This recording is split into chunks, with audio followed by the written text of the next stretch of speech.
Mangaluru police commissioner ವ್ಯಾಪ್ತಿಯಲ್ಲಿ ಇತ್ತೀಚಿನ ದಿನಗಳಲ್ಲಿ ಮಾದಕ ದ್ರವ್ಯಗಳಿಗೆ ಸಂಬಂಧಿಸಿ ಸಾಕಷ್ಟು ಪ್ರಕರಣಗಳನ್ನು ಪತ್ತೆ ಹಚ್ಚಿರುವುದಲ್ಲದೆ ಪ್ರಮುಖ ಆರೋಪಿಗಳನ್ನು ಬಂಧಿಸಲಾಗಿದೆ. ಡ್ರಗ್ಸ್ ಮುಕ್ತ ಮಂಗಳೂರು ಮಾಡುವಲ್ಲಿ ಇಲಾಖೆ ತನ್ನೆಲ್ಲ ಪ್ರಯತ್ನಗಳನ್ನು ಮಾಡುತ್ತಿದ್ದು, ಜನರು ಸಹಕರಿಸಬೇಕೆಂದು ಪೊಲೀಸ್ ಆಯುಕ್ತ ಎನ್ ಶಶಿಕುಮಾರ್ ಅವರು ಮನವಿಯನ್ನ ಮಾಡಿಕೊಂಡಿದ್ದಾರೆ.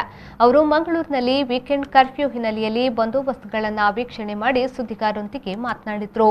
ಇಂದು ಅಂತಾರಾಷ್ಟ್ರೀಯ ಡ್ರಗ್ಸ್ ವಿರೋಧಿ ದಿನಾಚರಣೆಯಾಗಿದ್ದು, ಕರ್ನಾಟಕದಾದ್ಯಂತ ಡಿಜಿಪಿ ಪ್ರವೀಣ್ ಸೂದ್ ಅವರ ನಿರ್ದೇಶನದ ಮೇರೆಗೆ ಪೊಲೀಸ್ ಠಾಣಾ ವ್ಯಾಪ್ತಿಯಲ್ಲಿ ವಶಪಡಿಸಿಕೊಳ್ಳಲಾಗಿರುವ ವಿಲೆ ಆಗದಿರುವ ಎಲ್ಲ ಮಾದಕ ಡ್ರಗ್ಸ್ಗಳನ್ನು ವಿಲೇವಾರಿ ಮಾಡುವಂತೆ ಸೂಚನೆ ನೀಡಿದ್ದಾರೆ.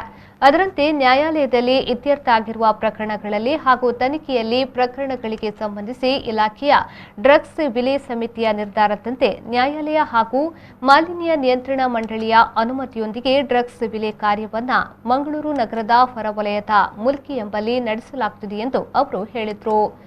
ಈ ವರ್ಷದಲ್ಲಿ ಡ್ರಗ್ಸ್ ಮಾರಾಟ, ಸೇವನೆ ಹಾಗೂ ಪೂರೈಕೆಗೆ ಸಂಬಂಧಿಸಿ 214ಕ್ಕೂ ಅಧಿಕ ಪ್ರಕರಣಗಳನ್ನು ದಾಖಲಿಸಲಾಗಿದೆ. 300ಕ್ಕೂ ಅಧಿಕ ಮಂದಿಯನ್ನು ಬಂಧಿಸಲಾಗಿದೆ. ಬೆಂಗಳೂರಿನಲ್ಲಿದ್ದುಕೊಂಡು ಡ್ರಗ್ಸ್ ವ್ಯವಹಾರ ಮಾಡುತ್ತಿದ್ದ ನೈಜೀರಿಯಾ ಪ್ರಜೆ, ಒಮನ್ ಪ್ರಜೆ ಹಾಗೂ ಕೇರಳದ ಹಲವು ಜಿಲ್ಲೆ ಹಾಗೂ ಮಂಗಳೂರಿನಲ್ಲಿ ದೊಡ್ಡ ಮಟ್ಟದಲ್ಲಿ ಡ್ರಗ್ಸ್ ಪೂರೈಕೆ ಮಾಡುತ್ತಿದ್ದ ಕೇರಳದ ಆರೋಪಿಯನ್ನ ಇತ್ತೀಚೆಗೆ ಬಂಧಿಸಲಾಗಿದೆ. ಸಮಾಜವನ್ನ ಡ್ರಗ್ಸ್ ಮುಕ್ತ ಮಾಡುವಲ್ಲಿ ನಾವೆಲ್ಲ ಸಂಕಲ್ಪ ಮಾಡೋಣ ಎಂದು ಪೊಲೀಸ್ ಆಯುಕ್ತ ಎನ್ ಶಶಿಕುಮಾರ್ ಅವರು ಕರೆ ನೀಡಿದರು. ಜೂನ್ 26, 1989ರಿಂದ United Nations International Day Against Drug Abuse and Illegal Drug Trade ಅಂತ ಮಾಡ್ತಾ ಬಂದಿದ್ದಾರೆ. ಅದರ ಹಿನ್ನೆಲೆಯಲ್ಲಿ ನಮ್ಮ ಕರ್ನಾಟಕ ರಾಜ್ಯಾದ್ಯಂತ ನಮಗೆ ನಮ್ಮ DGP ಅವರಾಗಿರುವಂತಹ ಪ್ರವೀಣ್ ಸೂದ್ ಅವರು ನಿರ್ದೇಶನ ಕೊಟ್ಟಿದ್ದರು. ಯಾವ್ಯಾವ ಡ್ರಗ್ ನಮ್ಮ ಸ್ಟೇಷನ್ಗಳಲ್ಲಿ ಇದ್ದಾವೆ ಡಿಸ್ಪೋಸ್ ಆಗದಲ್ಲೇ ಅವನ್ನೆಲ್ಲ ಡಿಸ್ಪೋಸ್ ಮಾಡಿ ಅಂತ. ಇದಕ್ಕೆ ಒಂದು ಆಲ್ರೆಡಿ ನ್ಯಾಯಾಲಯದಲ್ಲಿ ಇತ್ಯರ್ಥ ಆಗಿರುವಂಥ ಪ್ರಕರಣಗಳು ಮತ್ತು ತನಿಖೆಯಲ್ಲಿರುವಂಥವು ಮತ್ತು ವಿಚಾರಣೆಯಲ್ಲಿರುವಂಥ ಎಲ್ಲ ಪ್ರಕರಣಗಳನ್ನು ನಾವು ಒಂದು ಡ್ರಗ್ ಡಿಸ್ಪೋಸಲ್ ಕಮಿಟಿ ಅಂತ ಮಾಡಿಕೊಂಡು ಅದರಲ್ಲಿ ನಾವು ಡಿಸಿಷನ್ ತೊಗೊಂಡು ನ್ಯಾಯಾಲಯದ ಅನುಮತಿ ತೊಗೊಂಡು ಡಿಸ್ಪೋಸ್ ಮಾಡಲಿಕ್ಕೆ ಅವಕಾಶ ಇತ್ತು.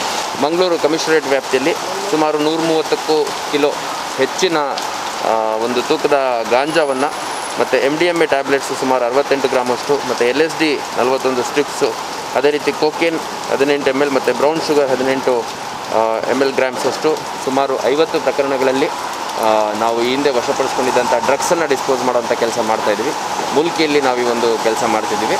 ಮತ್ತು ಇದಕ್ಕೆ ನ್ಯಾಯಾಲಯದ ಅನುಮತಿ ತೊಗೊಂಡು ನಮ್ಮ ಡ್ರಗ್ ಡಿಸ್ಪೋಸಲ್ ಕಮಿಟಿ ಡಿಸಿಷನ್ನು ತೊಗೊಂಡು ನಂತರ ಈ ಪೊಲ್ಯೂಷನ್ ಬೋರ್ಡಿಂದ ಕ್ಲಿಯರೆನ್ಸ್ ತೊಗೊಂಡು ಡಿಸ್ಪೋಸ್ ಮಾಡೋಂಥ ಕೆಲಸ ಮಾಡ್ತಾಯಿದ್ದೀವಿ. ಮತ್ತು ನಾನು ಆ್ಯಸ್ ಮಂಗಳೂರು ಪೊಲೀಸ್ ಕಮಿಷನರ್ ಮತ್ತು ಪೊಲೀಸ್ ಇಲಾಖೆಯಲ್ಲಿ ಕರ್ತವ್ಯ ನಿರ್ವಹಿಸ್ತಿರುವಂಥ ಒಬ್ಬ ಅಧಿಕಾರಿಯಾಗಿ ಎಲ್ಲ ಸಾರ್ವಜನಿಕರಿಗೆ ಮನವಿ ಮಾಡಲಿಕ್ಕೆ ಇಷ್ಟಪಡ್ತೇನೆ. ಈ ಡ್ರಗ್ ಅನ್ನುವಂಥದ್ದು ಒಂದು ಮರಕ್ಕೆ ಯಾವ ರೀತಿ ಟರ್ಮೈಟ್ ಹತ್ಕೊಂಡ್ರೆ ಅದು ನಿರಂತರವಾಗಿ ತಿಂತಾ ಹೋಗುತ್ತೋ ಆ ಥರ ಒಂದು ಹೊರಗಡೆಯಿಂದ ನೋಡ್ಲಿಕ್ಕೆ ಸಿಗಲ್ಲ. ಆದರೆ ಯಾರು ಅದನ್ನು ಅನುಭವಿಸ್ತಿರ್ತಾರೆ ಮತ್ತು ಅವ್ರ ಕುಟುಂಬ ವರ್ಗದಲ್ಲಿ ಮಾತ್ರ ಗೊತ್ತಾಗುವಂಥದ್ದು.